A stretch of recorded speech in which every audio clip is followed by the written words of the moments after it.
So I think we often sort of start to feel some sense of grief, and then we say, but I don't have, and I think we saw this a lot in the pandemic, I don't have the right to grieve because I didn't lose somebody to death from COVID. I just lost my ability to move safely around the world or see my family member at Christmas time or get married, like all the things.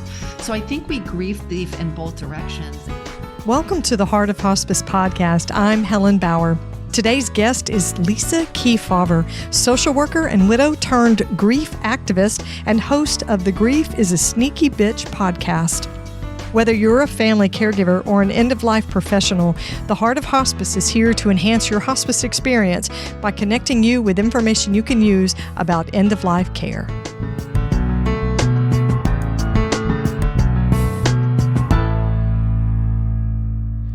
Navigating end-of-life care can be confusing and overwhelming.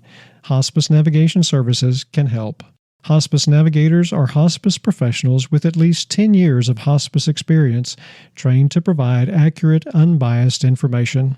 Hospice Navigation Services, the guide for your journey.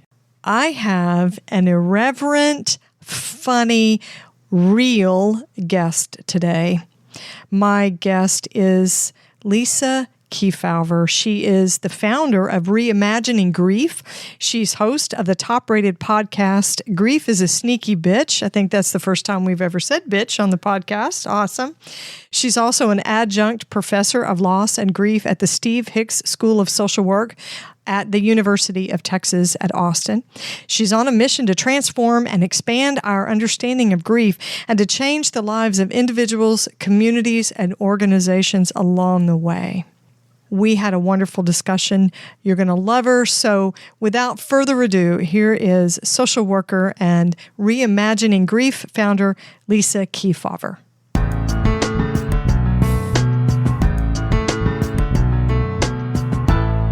Lisa, welcome to the Heart of Hospice podcast. It's so great to have you on the show. It's phenomenal to be here. Thank you, Helen, for the invitation. Well, it's awesome to talk to you. You look awesome. So I have a question just to get us started. Totally off topic and yet completely related to what you and I do. Since I'm a podcast host and you're a podcast host, what is your number one go-to podcast that you're listening to these days? Oh, I have to pick one? I know. I listen to a ton of them, and it's really hard to choose, but you have to choose. It's so hard. What do you binge listening to? It's totally new recently. Okay. Oh, you'd think this would be a simple question. I have to say Hidden Brain with Shankar Vedantam.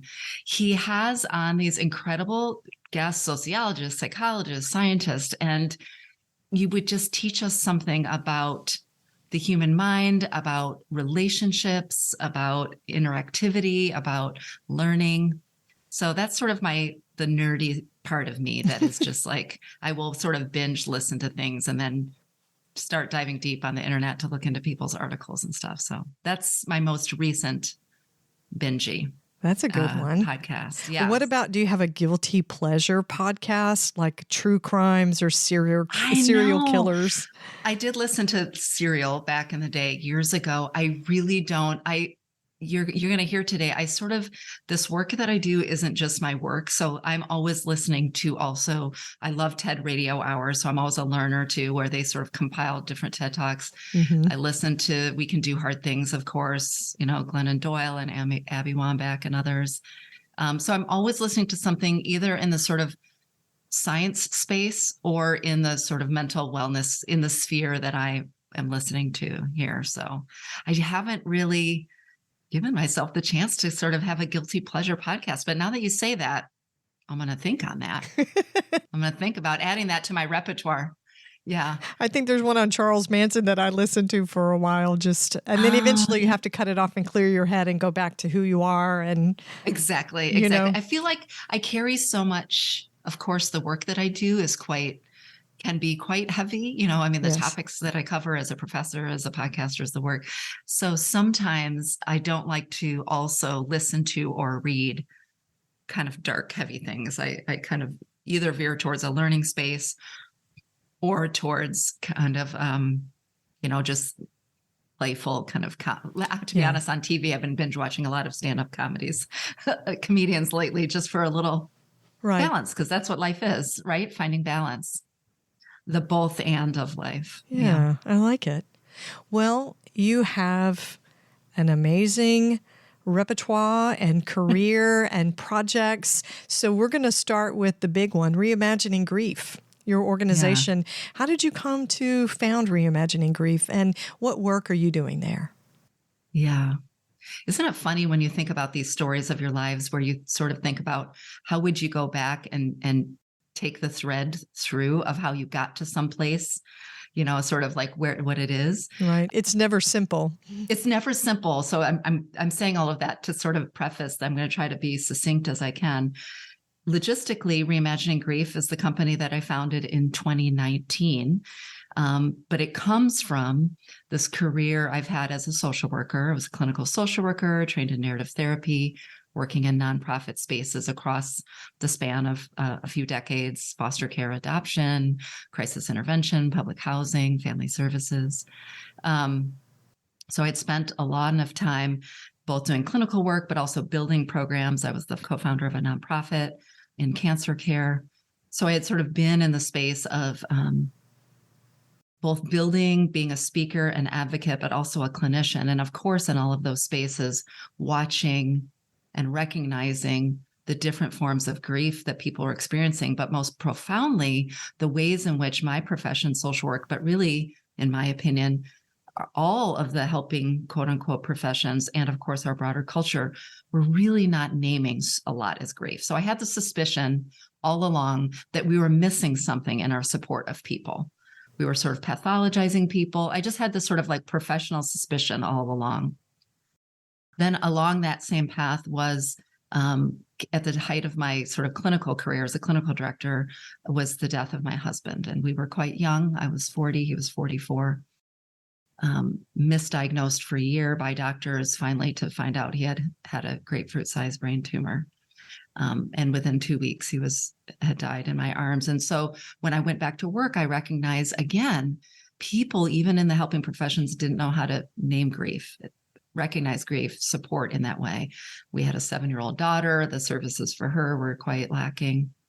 I was with a friend a few years later when he passed. So this is all the thread to say when I think about the founding of Reimagining Grief, it feels very inevitable, like I have been on this path, as purpose-driven work tends to be. That's the story that we tell.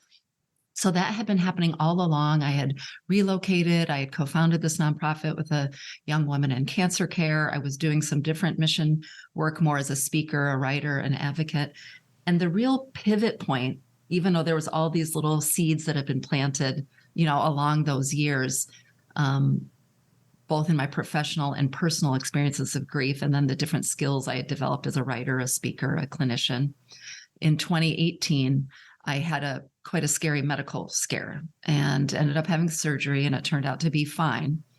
I recovered fine, but the wake-up call for me was that job was not purpose-driven and mission-driven. And I had this sense that I can't have gone through all this personal experience of grief, professional experience of grief, be the speaker, be a writer, be a clinician, and not do something with it. If that was almost the end of my life and I was about to leave my daughter an orphan, what am I doing with my life, sort of. So don't do this at home, kids. I didn't really have a business plan. I quit my job and said, I'm founding a company where I'm going to reimagine grief. It's going to look like a whole host of things. I didn't even know what yet in the beginning, what the different sort of aspects of the work was. But I knew, and we could talk about what that means to reimagine grief, but I knew I wanted to do work on grief. And so that happened in 2019. And the very first piece of the company, the work that I was doing, was launching my podcast, Grief is a Sneaky Bitch. And that vehicle, since we talked about podcasts earlier, was so important to me because I knew if we were going to reimagine grief, if we were going to expand what we understand to be grief, that grief is, and the universality of grief, I wanted a medium that was going to be able to reach people in the privacy of their own homes, on a walk, in their car, and be a conversation starter for their own sort of healing and work, but also maybe the conversations they were going to have with family and friends. So Reimagining Grief now, 3.5 years later, is me as still a podcast host. I work with organizations doing sort of grief education and consulting. I have worked with individuals as a grief guide, although that work is sort of sunsetting because I'm taking on other work. I've, through this, been able to become a professor at the University of Texas, teaching loss and grief in the School of Social Work. And I'm currently authoring a book on grief as well, which will be out because of All Things Publishing World, probably not till 2024, but anyhow. So really, I'm just taking my work. I call myself a grief activist. And so whatever Reimagine Grief, the vehicle, allows me to be a grief activist, if it's a speaker, a writer, a podcaster, a consultant, then that's what I'm going to be doing. I'm not really hooked on the vehicle, more on the mission. Right, on the message. Yeah. And, I'm struck by the timing of all of this, because haven't we, over the last 3 years, been reimagining what grief is and finding it reemerge and figuring it out communally, as humans, as a human race, globally, nationally? Forget just the healthcare part. There's so much more than just the pandemic. We've evolved into these people that are having conversations on a global level about reimagining grief. Yeah. But this was 2019. So remember, when I looked around to everybody in my life and said, hey, I'm going to quit my job and create a company about grief, everybody around me was like, okay, Lisa. Did you get that's great. You smile with gritted teeth. Yeah. Sort of everybody was like, okay, that seems, I think, first of all, they just weren't sure that the world was ready for it. But I also think they had this well-meaning but misguided understanding that if I was going to talk about grief and hold space for people in their grief, that it was going to be too much of a burden on me and my own grief, not recognizing that for me, doing this work is a part of my own grief work. But so I think some of the hesitation was like, first of all, there's no such thing as a company on grief. What are you doing? Right. Why are you quitting your safe job? There was sort of the practical, tactical, capitalistic concerns. But I also think there was some, sort of real concerns from the heart from people. And then, of course, the irony is this has been the most cathartic, beautiful work that has allowed me to accompany and carry forward, Eric's memory, my late husband, my friend Joe, and just doing my own healing. Because as we all know this, if you've been a clinician, whether you're a hospice worker or you're even a parent, whatever, the more you talk about something, more you speak on something, the more you learn. So every time I write an article or I, put a chapter in my book or I speak with a client or get on stage, I'm always hearing something that I needed reminding of. That happened to me when I was a traditional therapist too. A client would leave a session and they'd walk out and I'd think, Lisa, did you hear what you just said? Like, how about you take some of your own? Take your own advice. Take your own advice. So anyhow, yes, I think the timing is so interesting. And then when the pandemic hit, I think there was just this re-engaged conversation and interest in it. For me, I was seeing it even before that too, though, with our broadening understanding of climate grief, in response to sort of the global change when we think especially about the youth movement. So, of course, I was seeing grief everywhere beforehand, but I think there's sort of the impetus of that, of disenfranchised and collective grief when we were seeing the violence more visibly against the Black community in this country, in the U.S., then we saw the pandemic and the losses, the ambiguous, the anticipatory grief, the disenfranchised grief, the collective grief. I think then it started, people were hungry to put language to this thing that was happening to them that they couldn't describe. Yes. Yeah. How do you call that grief? I think the disenfranchisement has become so visible. Healthcare workers, especially hospice professionals, we've had we are the most disenfranchised grievers in our professional lives. It's unreal.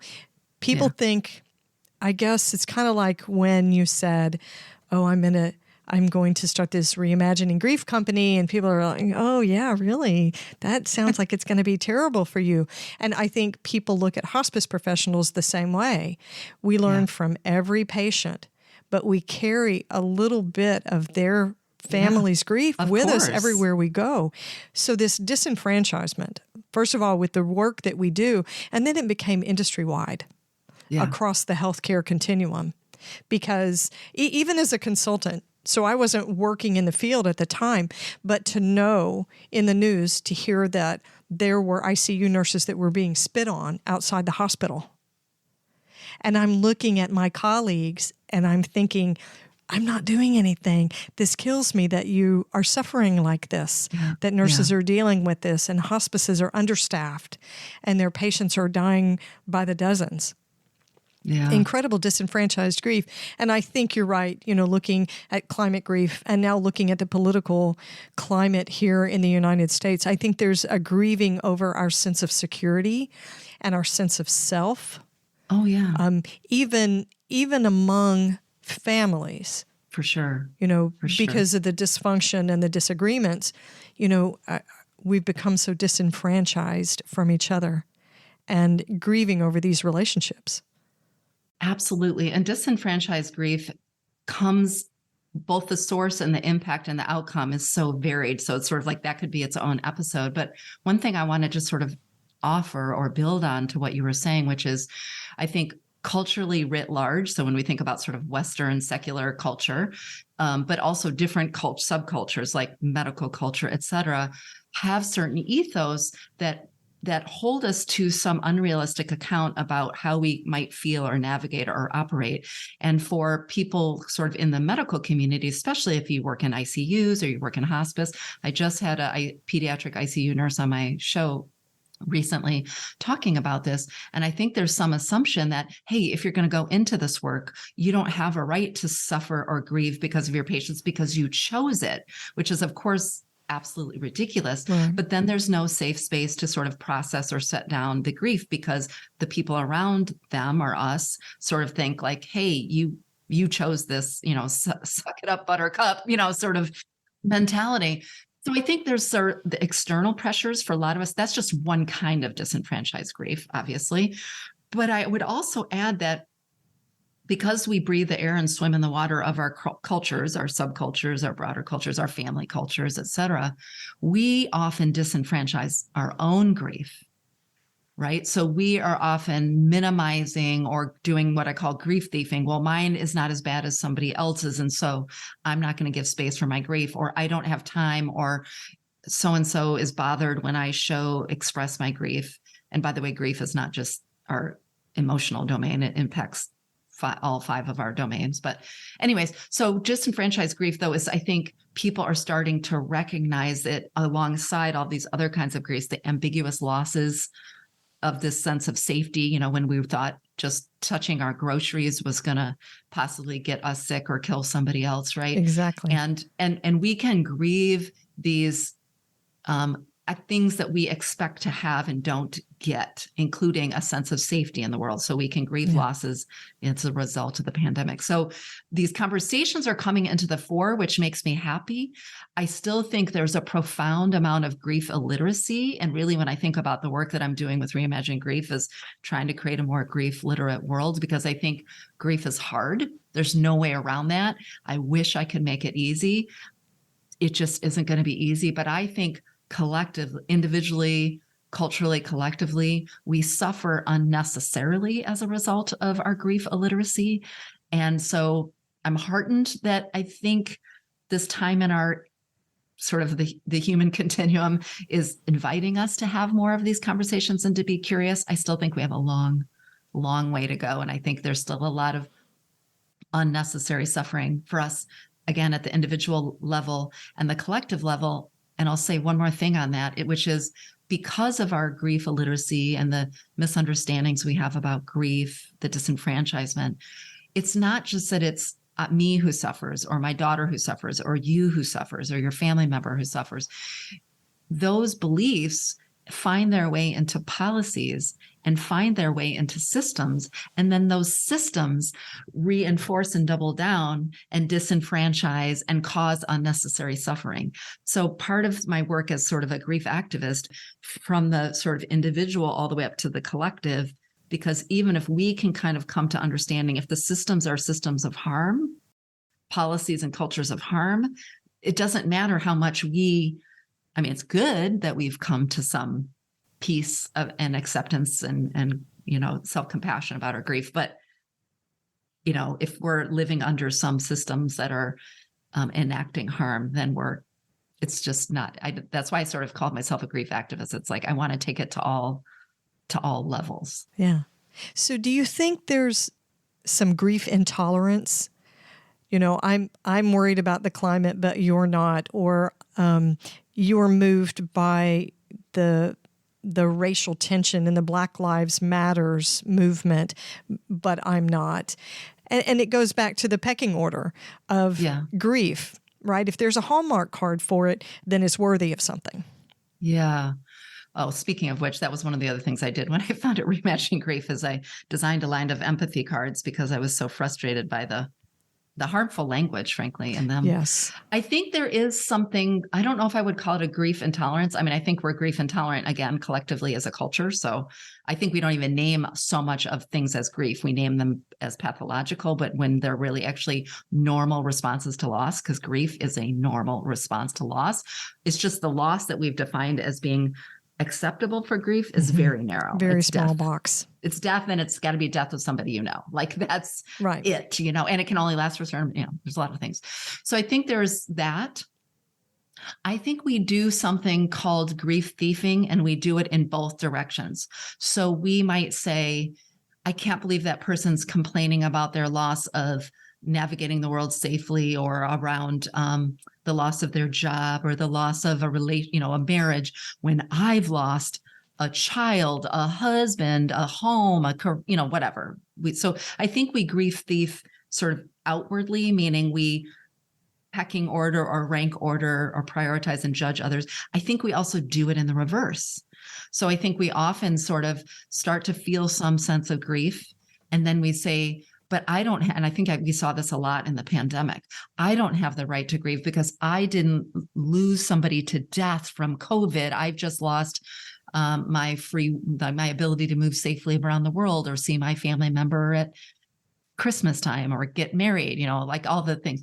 So I think we grief thief in both directions. And part of what I'm always trying to make space for in these conversations is grief is not a zero-sum game. There is room enough for all of our grief. And actually, the more we give ourselves permission to grieve and have compassion for our own grief, I think it engenders more empathy for others. The more we give others the compassion and the space and the, not permission because it's not our place, but sort of like acknowledgement that your grief is valid too, not instead of, right. Then the more we might find space for our own grief. I think so much of the divide, and I'm not here to get political, so I'm saying divide in all facets, within families, within cultures, within sort of ranking order of different sort of domains of suffering that people are focusing on politically, globally, has a lot to do with this misunderstanding we have about grief being hierarchical and a zero-sum game. And I think the more people can connect with our own healing and recognition that 100% of us grieve multiple times in our lives, then we stop seeing the world as us and them, and what my friend John Powell of the Othering and Belonging Institute calls othering and belonging, right? We stop doing that. And that is its own consequence, I think, of our grief illiteracy. And I think the reverse is true. The more we can see, though you grieve differently over maybe different things than I do, we have this thing in common because we've had something, someone, some idea, or some dream we loved that is no longer here. And I don't need to know your culture, your language, anything about you to know you suffer, I suffer. This is this, right? This notion of compassion that we have when we think about like the work of Kristen Neff and others. Yeah. But it's important, I think, the point that you bring up about invalidating our own grief, being a grief thief for yourself. You know, she's lost this, and yes. So I stamp down my own grief, my feelings. In comparison, it's always a comparison game. Yeah, You know, her grief versus my grief. who says their grief gets to be bigger. It's so problematic. But again, I see, because of my training in narrative therapy and the sort of work I did in my master's program, I see everything through the cultural lens. And even that, we are a competitive, binary culture. If it can't be put on a checklist to accomplish, it's not useful, right? And so I think that part of that thing that we do, that grief thieving that we do, that comparing we do, is trickle down from this sort of cultural binary, winner takes all mentality. And that's so harmful, because the other thing is, when you deny your own grief because you say, oh, well, my friend Susie lost her child. Okay. You're not helping Susie grieve. You're not giving any more support to her grief. And what you're showing Susie and maybe your neighbor is that grief isn't okay unless it looks at this level. So you're modeling to other people, your grief, whatever it is for you, isn't valuable either. And so it becomes this self-fulfilling prophecy internally, but this is how we have this culture. So whenever I do it to myself, even still to this day, I'll catch myself sort of having little moments of grief thieving, is just this reminder that we do not only ourselves, but others this disservice, because we narrow our capacity for self-compassion and to compassion for others. There's enough to go around. It's, waves in the ocean. It's that we have oceans full of space for that. So set down that notion that it's a, winner takes all kind of approach, which is a pretty Western notion. All of this, by the way, grief literacy and grief culture, I really am talking about from the sort of position of the sort of modern Western world. The challenge is the sort of modern Western world ethos in all of its, it's hard to sum up here, is infiltrating all over the world. So there are communities and countries and places where this grief illiteracy isn't as profoundly impactful, but probably to the listeners of this show, where you're operating in a space where this is really impacting all of us. Yes. Yeah. Yes, I think any listener in the United States who's been through a grief event can relate to everything you just said. And I would say, if you live in the United States, you've been through a grief event. If you're more than 5 years old, you've been through grief events. And so, I think, and also you are alive in a time when our climate and our planet is suffering. Yes. And we are losing and dying. So we are experiencing losses, whether you name it or acknowledge that, and the permission that you give yourselves to name it as grief is different. Right. And so, I think to be alive really right now, it means you have and will experience grief. Absolutely. Yeah. It's being human, right? In the time and space we're in. Navigating end-of-life care can be confusing and overwhelming. Hospice Navigation Services can help you navigate hospice care for the best end-of-life experience possible. Hospice navigators are hospice professionals with at least 10 years of hospice experience, trained to provide accurate, unbiased information. Our team's compassion and respect for quality of life allows them to help you focus on getting the kind of care you want. When you need in-depth information about hospice, a Level 1 navigation session can provide information on what hospice care includes, roles of the team members, and how to choose a hospice agency. A Level 2 session is the best choice if you want to include multiple members of your family or caregiving village, and includes an explanation of hospice costs and coverage. If you have specific questions about a current hospice experience, a question and answer session with a hospice navigator can give you the answers you need. Watch for the launch of the Hospice Navigation Services in January 2023. Hospice Navigation Services, the guide for your journey.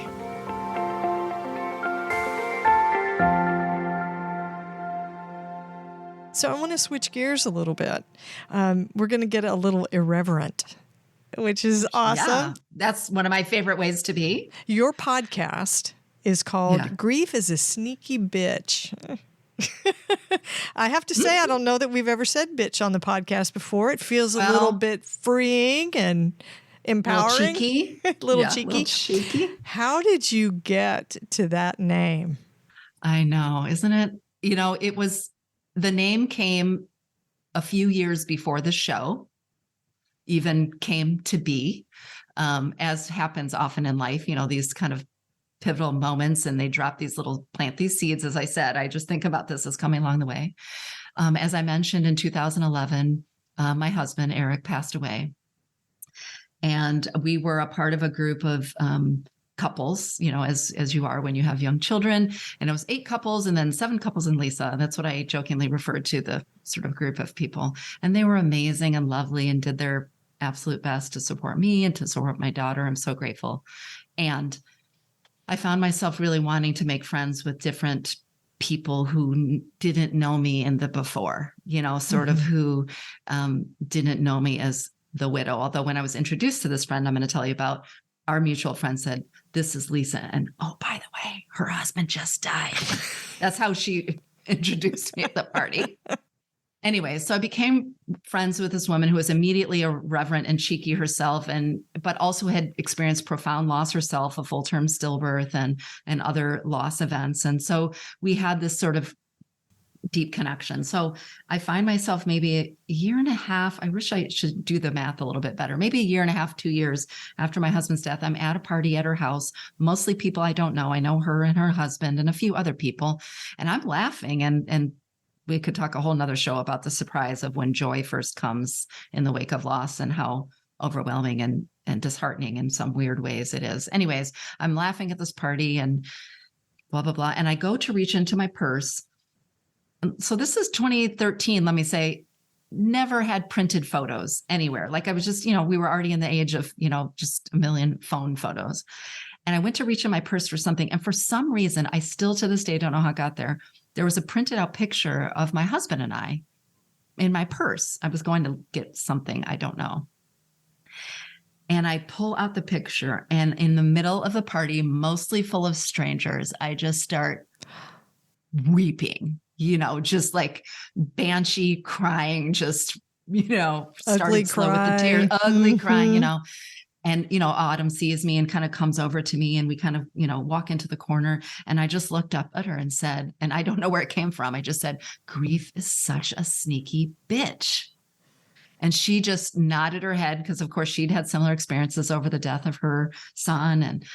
And we just sort of whatever. And so for years, we would sort of mention that to each other on the anniversary of her son's birth, death, and on these different milestone occasions. And the day that I knew I was starting Reimagine Grief and I was going to do this work, and I knew I was going to do a podcast, I just immediately knew this is what it's going to be called, because anybody I'd ever said that phrase to immediately nodded. This sort of knowing of like, it is a sneaky bitch. Mm-hmm. It is a sneaky bitch. So I knew. And by the way, much to my own chagrin, because platforms like Facebook and Instagram don't let me pay to advertise the podcast because it has the word bitch in the title. So more than one person said to me, you really should change the name of the show if you want the reach. And I said, yeah, but I can't, because grief is a sneaky bitch. And really the mission of my work is to make it less sneaky. It's going to be sneaky because that's the nature of it. But part of the reason it's sneaky is because what we've just been talking about previously. So that's how the name came to be, much to the chagrin of, including, my dad was like, "Wait, are you going to, have a show with and my forthcoming book is Grief is a Sneaky Bitch too, as well, by the way. So I've just really pushed the envelope of worrying about, media's parameters. But I think, I imagine your listeners, anybody who's experienced some profound loss, when they hear that phrase, they feel seen. Because one of the dangers of how we think about grief is that it's very linear, neat, progressive. We get to a place and then we're done. And if we have any quote unquote grief episodes, grief waves, grief bursts, whatever we call it, that we are failing, that there's something wrong with us. Right. It's managed to get through. As opposed to the very nature of grief is that it's sneaky. And if we can start with that truth, then the self-judgment, the judgment of others, then the supports that we have in place, then the ways in which we care for ourselves is very different. So even though it's cheeky and it still makes me laugh to this day, and I love that now, the show is listened to in I don't know, around the globe and hundreds of thousands of listens over this past 3 seasons, that I still get notes from people or pass people by who are, who are like, grief is a sneaky bitch. Yeah. It's friends of mine will text me or call me when they have their own grief person. Like, Lisa, I always knew you had that at the show, but like, I just got it. I got it. It's got it. relatable. It's relatable. It Yeah. sneaks up on you. It's Yeah. still there. And I think maybe that's the big lesson behind it. Grief's always there.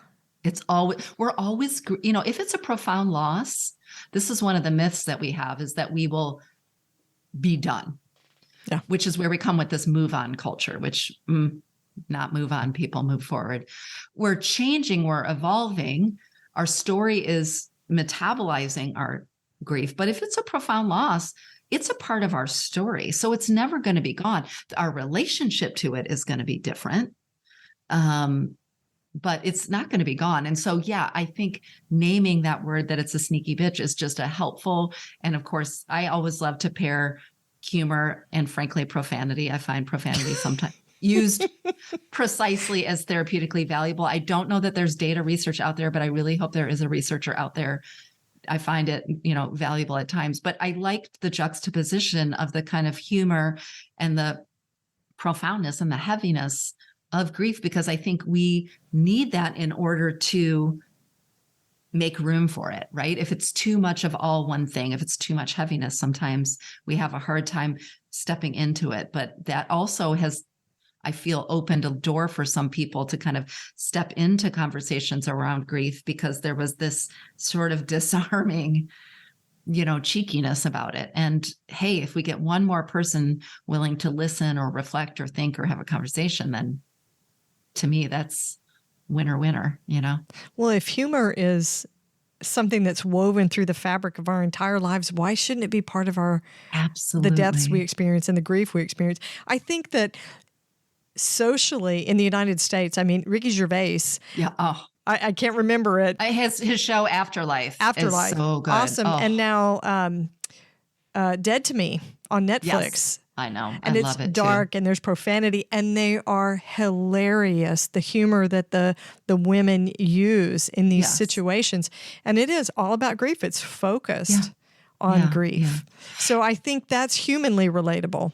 Absolutely. I mean, everything is both and. We just try to make everything, again, culturally it's business or it's fun. It's, creativity or it's right. We try to do these very binary ways of being. And I think the best, most ways in which we can learn, not just at the intellectual, but the embodied levels, because by the way, these are not two separate things, even though we try to bifurcate them, is when we combine those things like humor and, heart. So that weaves through all of my work. Not that I'm a stand-up comedian, I'm not, but I'm always trying to include not just humor and hardness, but also joy and awe and wonder and hardness too. I mean, part of how I think about I'm going to use this word, it might sound crazy, beauty of attending to your grief, not just grief itself, but the beauty of actually attending and being with your grief, is that it can allow you to access awe and wonder and delight and joy in ways that we might not have if we hadn't been with our grief and our loss and our sorrow. So again, there's another place where it's like, oh, if I see you laughing again, you must be done grieving. Right. And we do this to ourselves. Like, if you're happy or you have a joyful moment, oh, well, then I must be done. As opposed to the fact that, like, it's because I'm navigating these losses and being with my emotions and healing that I might even be able to have a moment of joy or awe. And then that moment of joy or awe, ironically, might make me remember what I'm missing. And then I'm tearful again. And that's not a backward slide. That is the messiness of what it means to walk in this world as a human. So yeah, I'm always about the complexity. I'm about the and. I mean, that's part of what, we're not a video tattoo. That's a video podcast, but that's part of what the story is of my tattoo on my arm. I think the more we can dig into the and I think grief invites us to do that. Absolutely. The more we can dig into the and, the more we can actually find sort of joy and find healing. Yeah. Well, all those emotions are naturally human anyway, Yeah. right? Yeah. The light and the dark. Yeah. And so when you sit with something heavy, why not have the light to lift you up? Yeah. Yes. Yeah, I yes. can totally see that. So, Yeah. so let's talk about misunderstandings about Yeah. grief, because goodness knows we're learning. Do you have 4 more hours? Oh No, my I'm just gosh. kidding. We are having Yeah. the biggest life lesson in grief that we've Yeah. ever had in the world, humanity, at least modern humanity. What do Yeah. you think are the biggest things we misunderstand about grief? What are we missing? What are the Yeah. misconceptions? Because we don't get it right. We don't get it right. And I want to say, like, and we all don't get it right. I've given this talk before around grief illiteracy, and I say, like, when I tell you what I'm about to tell you, don't beat yourself up for not knowing. How could you know? It's in the air we breathe, all this misunderstanding. However, the harms of carrying these misunderstandings, as we talked about earlier in the show, are problematic. I think one of the biggest, probably most obvious misunderstandings is that we only grieve death losses, and that it's death losses of someone you know well, and it's their death after the fact. But of course, as I said, we grieve. Of course, people in your field anyways will know about anticipatory grief. So we can grieve the sense of losses that are coming. But as we alluded to in our conversation earlier, we grieve over people who are, ambiguous losses might be grieving the loss of someone who is physically present but cognitively different or absent because of addiction or Alzheimer's, or the vice versa, where they are physically distant but still in our heart, like someone who is MIA or imprisoned. But we can also grieve things that we had the right to expect that never came to be. So we're thinking about people who are struggling with infertility, or even people who are walking around the world without a sense of safety, to what we were talking about before, maybe because of childhood neglect or abuse or loss. We can even grieve the things we choose to leave: marriages, countries, etc. So I think the reason that we're so grief illiterate is we think grief is death of someone I was close to and I loved. That's number one, I would say. And that's how we've narrowed the aperture of our view of grief. I think the second is grief is emotions only, and specifically sadness. So we think about grief as being an emotional domain, which, by the way, again, I wish we were on video here, we attach to our head. But of course, we are body, mind. These are not two separate things. So I think one of the misunderstandings is that grief and the act of grieving or mourning, what we see on the outside, is only a reflection if we see someone being sad or tearful. But within the domains of emotions, anger, injustice, rage, right? Sorrow, the range.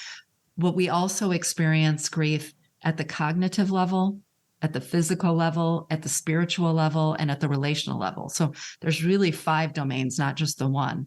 That's because we have the stress response in our body. So our cognition is impacted, our physiology is impacted.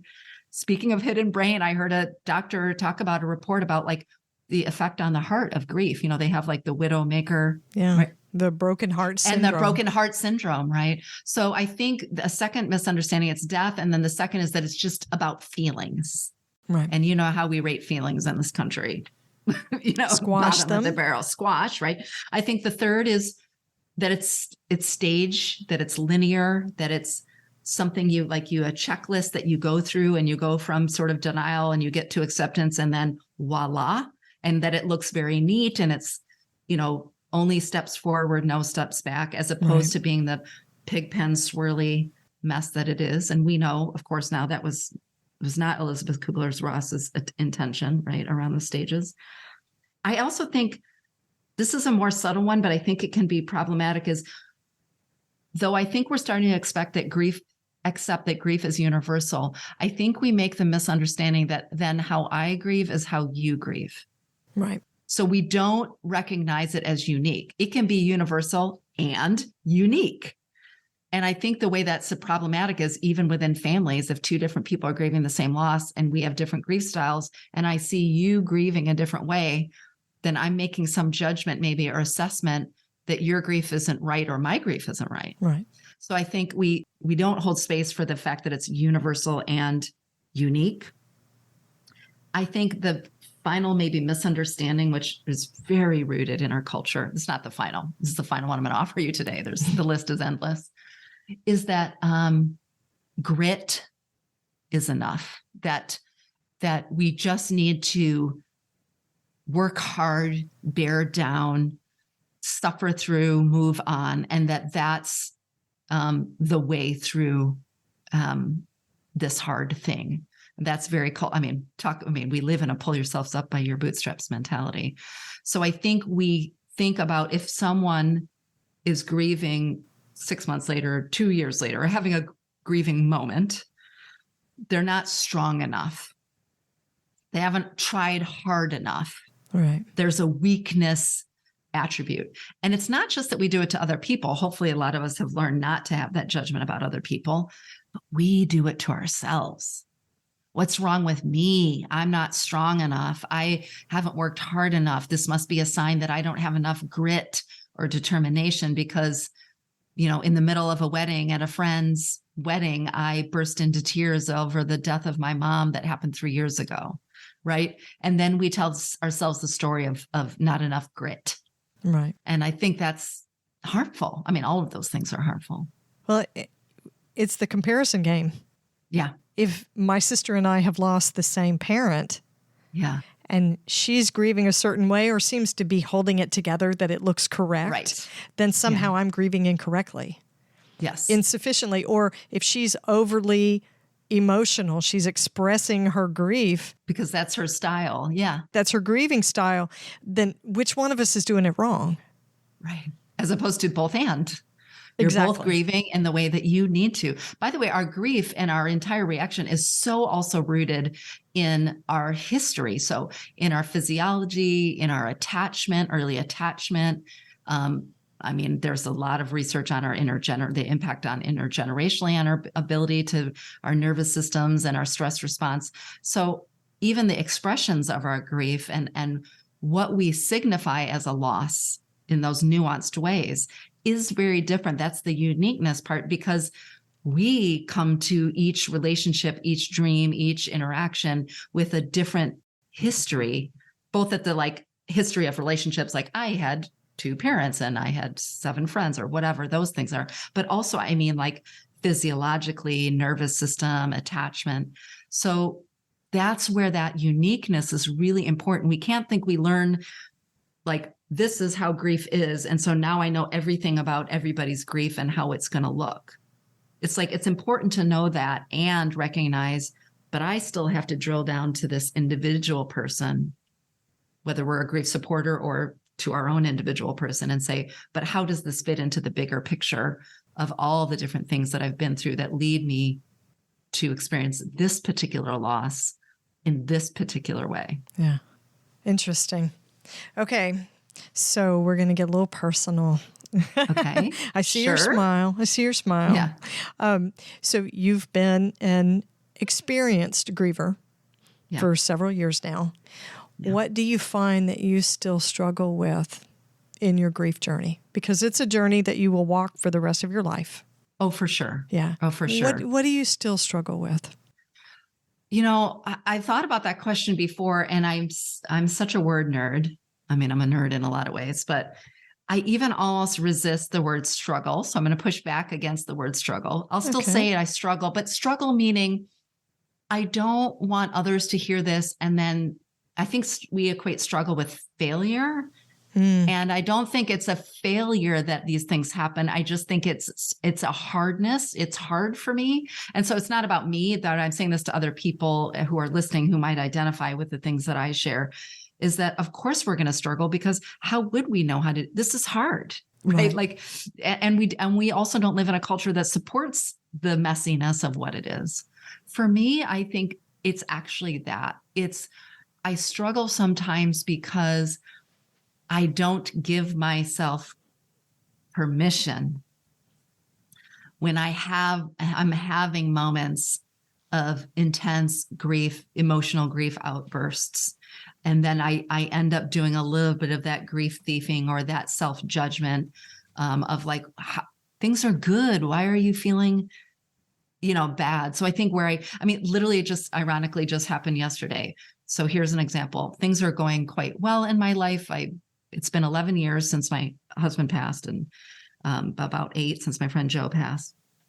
And I'm writing this book. I've just been invited to give this prestigious talk. I'm doing things professionally and personally in my life that feel really good.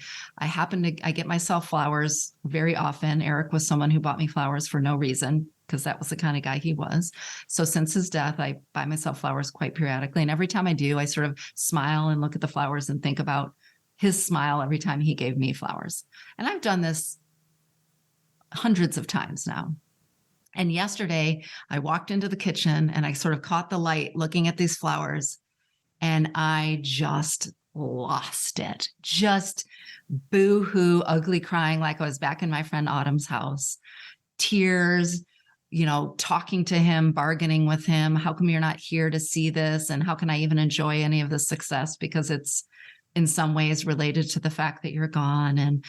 And just really, but then immediately was sort of Lisa, pull it together. It's been 11 years. People are going to think that you're not, quote unquote, over your dead husband. You know what I mean? So I think my struggle is the medicine that I'm trying to already give other people, was like to really be gracious. Thankfully, I turned myself out of that and just gave myself permission to be with, the intensity of my grief last night, and just really created a space of nurturing kind of in ritual for myself. But I struggle with the same things I sort of push back for others to do, which is to let go of this notion that it's going to look a certain way, that it's going to be linear, that you're not going to have these messy moments. And that's probably my own biggest struggle, is just that I'm somehow supposed to be above it or over it. Yeah. You're knowledgeable, you're educated, you should know better. Yeah, because we think we can think our way in and out of anything, but we are physiological beings, and that are storytellers.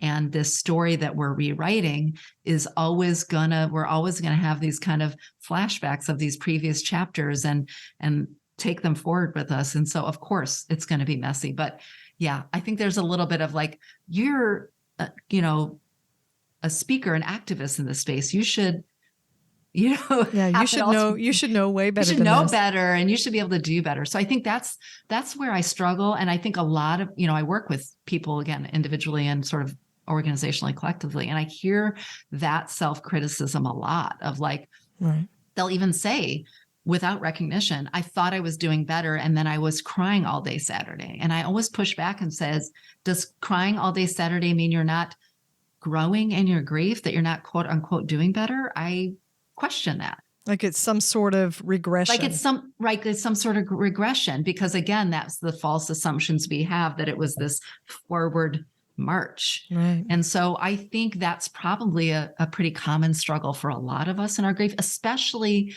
as we move out in time. So if it's after a year or 2 years or some other time span, the farther away we get from that point, I think the less grace we have for ourselves for these grief bursts, for these waves that are absolutely normative and important, as important part of the process, but we have less patience for them. And the world has less patience for them. Oh, yeah. It makes me think of that old saying, time heals all wounds. Oof. What a load of crap. Time gives us the space to do the healing we need to do and to build the reemerging story of our lives, period. It doesn't heal the wound. We will carry these losses with us. Oh yeah, that's one of the many that and he's in a better place now. And oh my gosh, we should do a podcast just on that. Yeah, on the horrible, trite things that we say to grievers. That's how I ended up with that line of empathy cards, was around that, because I had people sending me and saying those words to me, even as I was taking my husband off life support in the hospital. Wow. So don't do that, people. If you're listening, don't do that. But yeah. So how can our listeners connect with you, with the work you're doing, and see your cards and buy your cards? I've seen them. They're amazing. Some of them are funny. They're a little bit. Some are irreverent, cheeky and foul language. Some, not all of them. Yes, yeah, they are. You can check me out on my website, lisakeefauver.com. That's KeeFauver. My podcast, Grief is a Sneaky Bitch, like yours, I'm sure, is on all your favorite podcast platforms, Apple Podcasts, Spotify, etc. And you can follow me on socials if you like. I try to be semi-social, although I'm not always consistent. Lisa Keefauver, MSW, most places, except for Twitter, where I have character limits. So I'm just Lisa Keefauver. But yeah, visit my website, listen to the show. I love hearing from people. It's been just such a great honor and journey to have people connect with different threads of the different stories of my guests and just really learn something new and then share notes with me about how that shaped how they showed up for themselves or others in their grief. So I'm always grateful to hear from folks. Well, I'm so grateful that you joined me and that your story becomes part of my story and part of the Heart of Hospice. We'll have links in the show notes to your socials and your website. So, Lisa, you are awesome, and thanks so much for talking with me today. Oh, thank you, Helen, for having me. It was absolutely, time flew by.